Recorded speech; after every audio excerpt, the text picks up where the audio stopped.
Well, I don't think that's... I think that you can learn what it is to give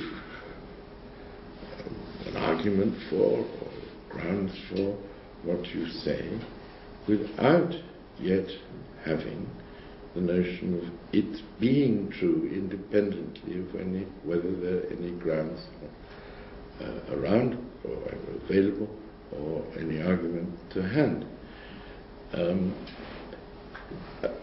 I didn't want to talk about mathematics, but actually mathematics is a very clear case of this, because you can know what it is to give a proof of a statement, and you can also know that you're not supposed to assert mathematical statements outright unless you know of a proof. You don't have to know the proof, but you know that there is. And that, all that, you can learn without your yet having the idea that the statement might be true independently of there being any proof.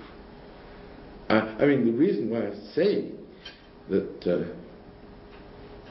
that you can learn it is that people have learned it. Let me get to where I wanted to be in a different way.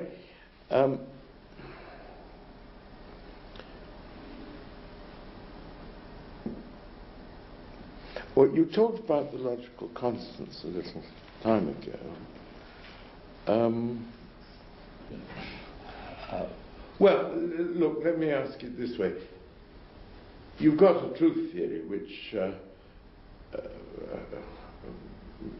theory about the application of the predicate true to the sentences as uttered on application, and it will have in it some clauses about the logical constants. For each of the logical constants, absolutely, have a clause. Right. Now, how far is it right to say that these clauses reflect that in which the speaker's understanding of the logical constants consists? I mean, the clauses, for the sentential operators, they're essentially the truth tables. Okay. Yeah. They're the only... It's not as though I see there being two different kinds of things to determine. One is what is functioning as conjunction for them, if anything. What's functioning as negation. There better be something. Right. And how do I know that they understand that? I'd say exactly the same evidence shows both of those things. It's not as though those are two things that we can determine separately. This is their conjunction, this is their negation. Now let's see if they use it right. Yeah. I mean, how they use it determines that that is their conjunction and that is their negation. Yes, but the clauses in the truth theory use the word true, and I don't know whether they use the word false or just have not true, but anyway, they have things. I see that as a choice. Okay. Yes. And what I was trying to ask was, does the how they use them, that really is a matter of what rules of inference governing them they accept, recognize, and use. Is there recognition of these rules of inference that in which their understanding of the logical constants consists, or is it based on an understanding which embodies the truth tables as set out in the truth theory. The truth tables we could talk about sentential operator.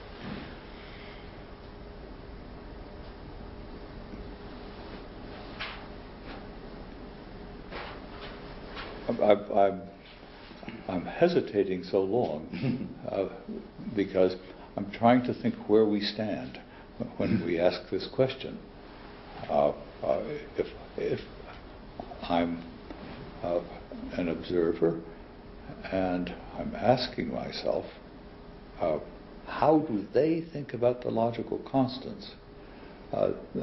Then there's a sense in which that is a question with a very secondary interest for me.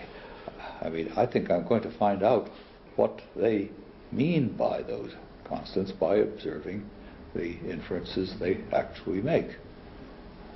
And of course, when I get to know them pretty well and can talk with them, I can ask them these questions. And I think there'll be some pretty simple questions where they might give the right answer.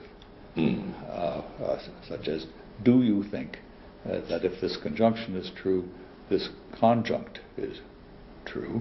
And I'm hoping they'll say, yes, I do think so. But if I really ask myself, how do they understand the ampersand or whatever they're using, then what I'm going to look for is to see whether, when they honestly assent to this conjunction, do they honestly assent to the conjunct? Never mind what they say they do. I want to know what they do. But having found that out to the best of my ability and getting more and more subtle about it as I learn more about them, I don't know that there's some further question that I want to put about how do they understand conjunction. They've shown what they understand by their verbal behavior.